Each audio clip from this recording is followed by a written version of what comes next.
Welcome back, everybody, for another deep dive. This time, we're taking a look at something pretty cool, I think. It's called Splendor Solis, Okay. and it's an alchemical treatise that was put together way back in 1582 Wow. by a guy called Solomon Trismosin. Mm. Now, some people believe that Solomon Trismosin was actually the teacher of Paracelsus. Oh, wow. Who, if you've listened to our deep dives before, you know that Paracelsus was a pretty influential figure in the history of alchemy. Yeah, absolutely. What's really interesting about Splendor Solis, though, is that it's not just a book of, Right. alchemical theories and recipes and all that kind of stuff. Yeah.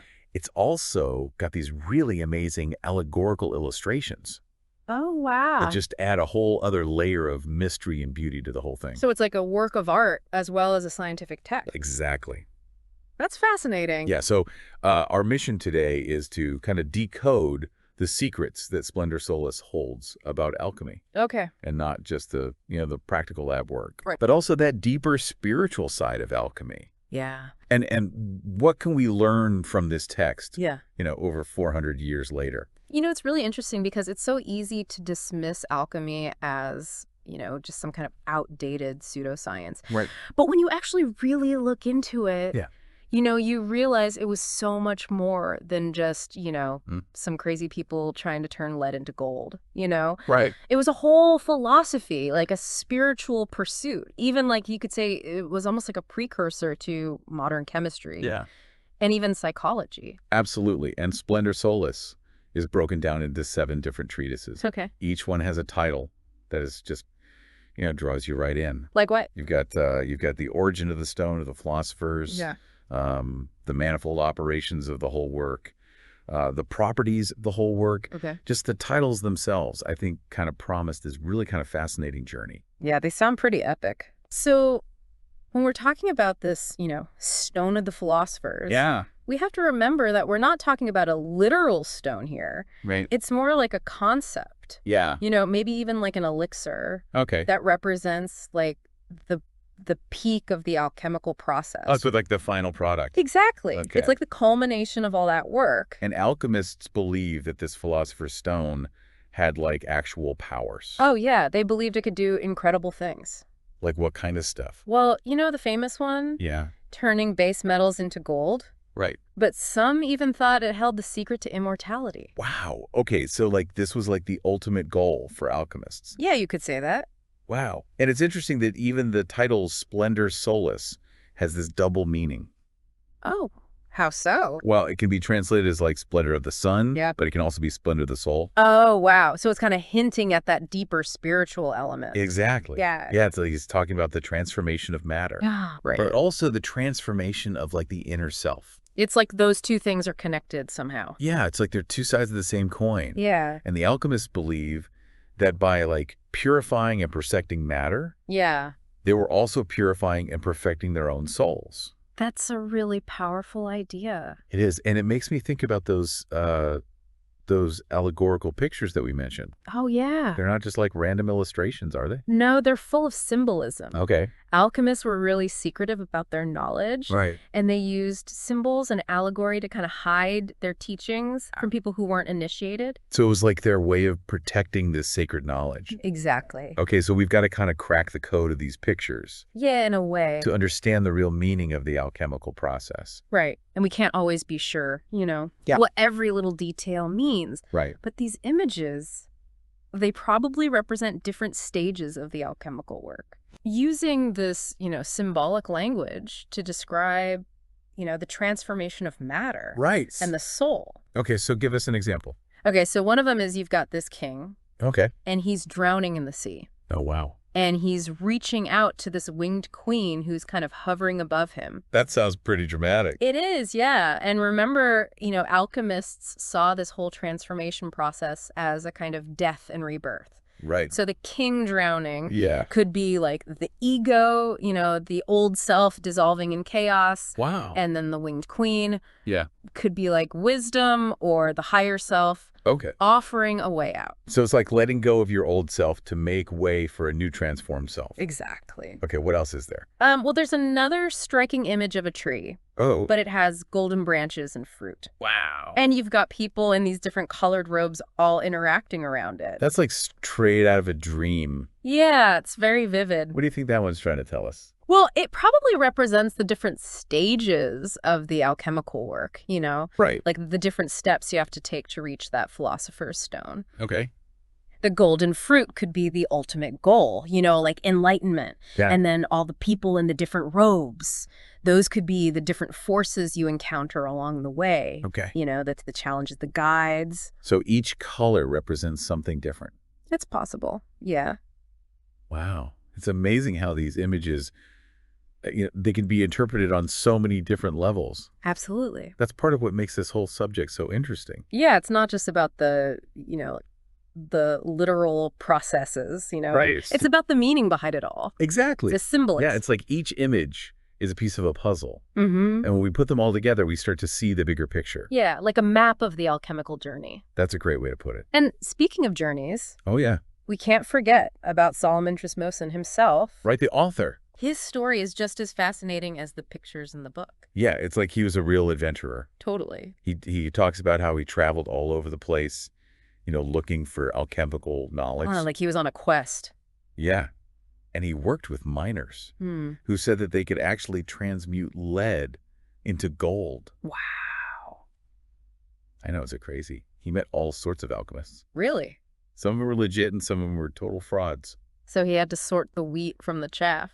Yeah, and he even got to work in this amazing laboratory Oh, wow. that was near Venice. Okay. And it was owned by this really wealthy nobleman. It's like something out of a movie. I know. It's like it gives you a real sense of, this was a time when alchemy was like Right. this really important intellectual pursuit. It was cutting edge. Yeah. And get this, Trismosin claimed that he lived to be 150 years old 150. because of his alchemical discoveries. Now that's a long life. I know, right? So do we believe him? Well, I mean, whether we take that literally or not, it definitely shows how much people believed in the power of alchemy Right. to, heal you and help you live longer. And, back then, the lines between like science and mysticism and folklore Right. were all really blurry. Yeah, I was all mixed up. So even if we're, a little bit skeptical about some of the claims in Splendor Solis, Yeah. there's still so much there to unpack. Oh, absolutely. What do you think as a listener? Are you intrigued by these stories of transformation Yeah. and longevity? Yeah.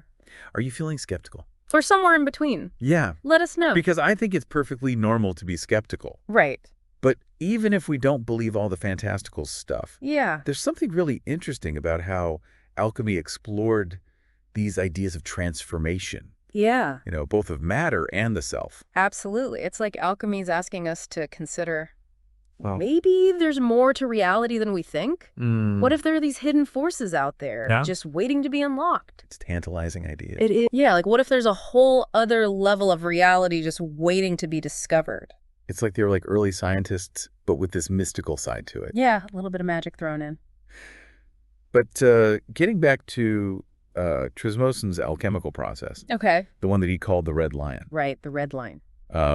can you tell us a little bit more about that? I'm Yeah. kind of curious about like the specifics of it, Yeah. and maybe we can even tie it back to those really cool pictures we were talking about earlier. Absolutely. The red line process is like the central teaching of Splendor Solis. Okay. And it's a great example of how, alchemy blended the practical lab work with the symbolic representation. So walk us through it. Like, what exactly did this Red Lion process involve? Okay, so Trismosin gives us some details. Okay. Although it's still pretty veiled and allegorical language, Right, of course. But he mentions using things like alum Okay. and saltpeter, Mm-hmm. corrosive sublimate. Corrosive sublimate. Yeah. That doesn't sound very safe. And alcohol. Okay, a little bit of everything in there. Yeah, and you're right. A lot of these alchemical recipes were actually pretty dangerous. I can imagine. They involved toxic substances and explosive reactions sometimes. So we're not recommending that anyone tries this at home, right? Definitely not. This is purely for informational purposes. Yeah, just for your curiosity. Don't blow yourself up. Exactly. Okay, so back to the red lion. Yeah. What was the whole point of all these ingredients and processes? Okay, so the end goal was to create what Trismosin called lion's blood. Lion's blood. Okay. And this involved dissolving gold and then putrefying it with alcohol. So they weren't trying to make gold. They were actually using gold in the process. Exactly. Yeah. It's interesting, right? That is really interesting. And then from there, Yeah. they would take this lion's blood through a whole bunch of different steps, Yeah. heating it, cooling it, distilling it. Right. And the idea was to eventually be able to transmute other metals Okay. into gold. So like silver or... Silver, mercury, tin, lead, even iron. Okay, so like the full range of metals could be transformed using this lion's blood. That was the idea, yeah. It sounds really complicated. Yeah, it was a very complex process. Do we think it actually worked? Yeah. I mean, is transmutation even scientifically possible? Well, that's the million-dollar question, isn't it? It is. And it's something that, people have been debating for centuries. Of course. I mean, from our modern scientific understanding, Yeah. the idea of turning lead into gold through chemistry, Right. it's pretty much impossible. Okay, so that's debunked. Yeah. But is there maybe another way to look at it? Sure. Like, could there be a symbolic or a metaphorical meaning to this process? Absolutely. Because remember, alchemy wasn't just about chemistry. It was also a philosophical and spiritual system. Right. So even if we can't take the red lion process literally, Yeah, maybe there's some kind of psychological meaning behind it. exactly. And I think that's where it gets really exciting. Okay, how so? Well, some scholars think that the red lion process actually represents the process of individuation. Individuation. Yeah, it's a psychological term Yeah. that describes the journey of becoming a whole integrated self. Okay, I'm following you. So think about it this way. Yeah. The red lion could represent our primal instincts, Okay. our raw emotions. Those base desires. Yeah, the parts of ourselves that we tend to hide or suppress. Our shadow self. Exactly. And the process of dissolving and putrefying the gold, Yeah. that could be a metaphor for confronting and integrating those shadow aspects. Okay. It's about acknowledging those primal forces and working with them instead of just denying them. So the lion's blood would be like this new transformed energy Yes. that emerges when we face those hidden parts of ourselves. Exactly. And according to the alchemists, Yeah. this transformed energy had the power to heal, to create, and to manifest our deepest desires. So it's like alchemy is giving us this roadmap Yeah. for personal transformation. It's like a secret language, It is, yeah, it's incredible. waiting to be decoded. And I think that's one of the things that makes Splendor Solis so compelling Definitely. with its beautiful imagery and its kind of cryptic teachings. It's like a puzzle box. It is. And speaking of those images, Yeah. there's one in particular I'm really curious about. Which one? You got this naked man Okay. standing in like black mud, Oh, yeah, I know that one. and this beautiful winged woman is offering him a purple robe. Yeah, that's a good one. What do you think that's all about? Well, it probably represents the purification process, Okay. The black mud could be like the darkness, Right. the impurities that we need to get rid of. Mm. And the purple robe is a symbol of, a higher state of being, spiritual transformation. And the winged woman, She could be grace okay, or divine guidance. guiding us along the way. Yeah, like helping us on the path. So it's like we're being offered this chance to step out of the darkness Yeah. and into the light. Yeah, and notice the purple robe. Right. Purple was often associated with royalty, with spiritual wisdom. So it's not just about cleansing. It's about like Yeah. reaching a higher level of consciousness. Exactly, like stepping into your true potential. Yeah, I like that. And there's another image that I think really connects to the red lion. Okay. There's a knight Okay. dressed in black armor, Mm-hmm.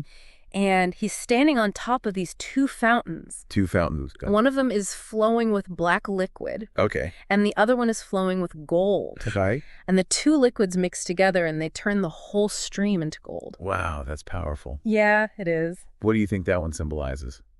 Well, the knight in black armor, Yeah. he could be the ego, Okay. the conscious self standing at a crossroads, Okay. and the black fountain, yeah. that yeah. could be our shadow side. Our dark side. Yeah, our unconscious desires and fears. Yeah, and the golden fountain. That's our potential for enlightenment. Right, for spiritual purity. Exactly. And then the two liquids mixing. That represents the integration of those two opposing forces. So like bringing together our light and our darkness. And the fact that the whole stream turns into gold. Yeah.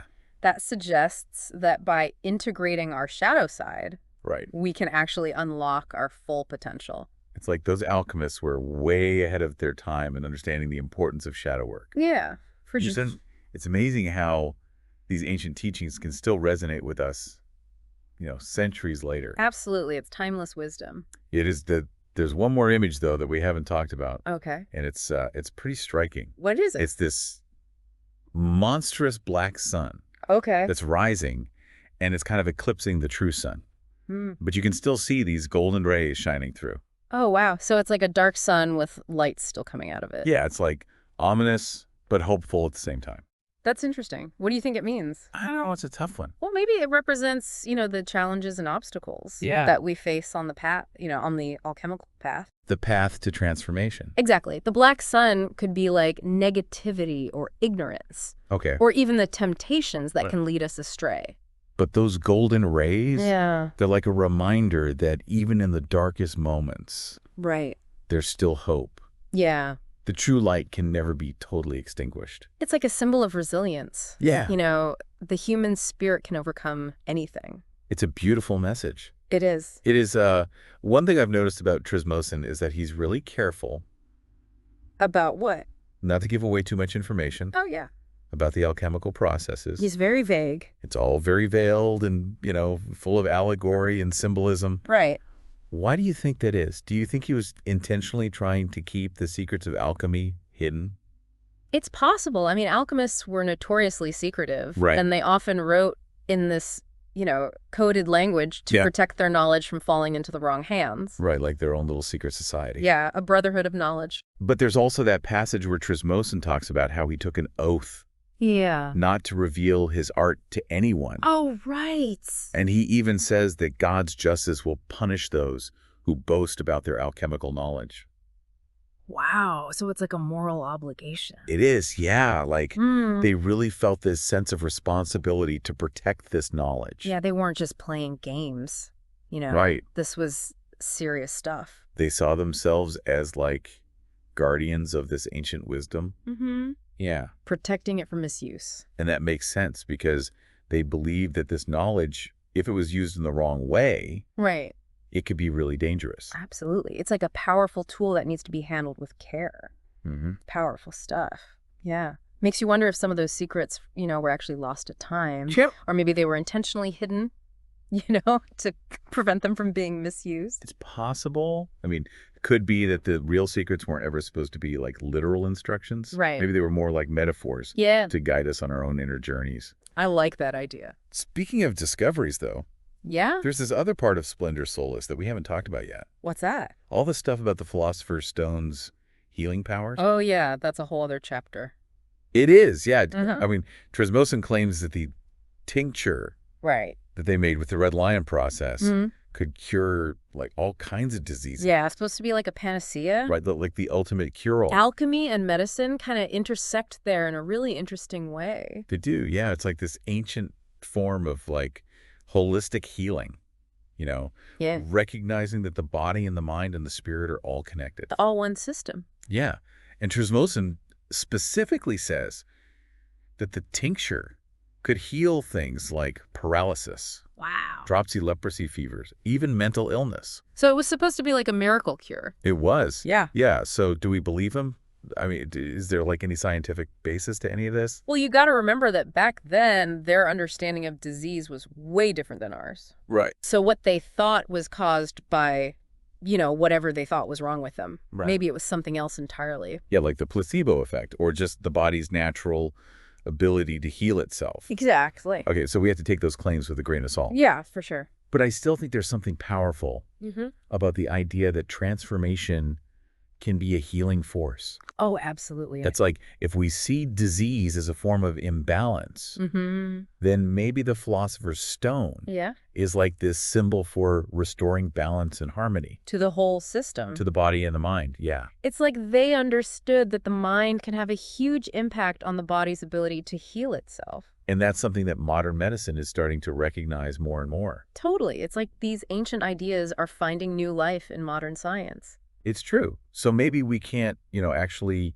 transmute lead into gold or make some kind of immortality potion. Right. But there's definitely something we can learn from the alchemist Yeah. about transformation and healing. What do you think that is? Well, I think one of the biggest takeaways from Splendor Solis is that transformation is not a one-time thing. Right. It's an ongoing process. It's a journey. It is, yeah, and it takes dedication and experimentation. And a willingness to face our own shadows. Exactly, and maybe just, there's a little bit of alchemy happening inside all of us all the time. I like that. We're always transforming, growing, evolving. Yeah, we're all on our own alchemical journeys. That's a great way to put it. Trying to turn, the lead of our experiences into gold.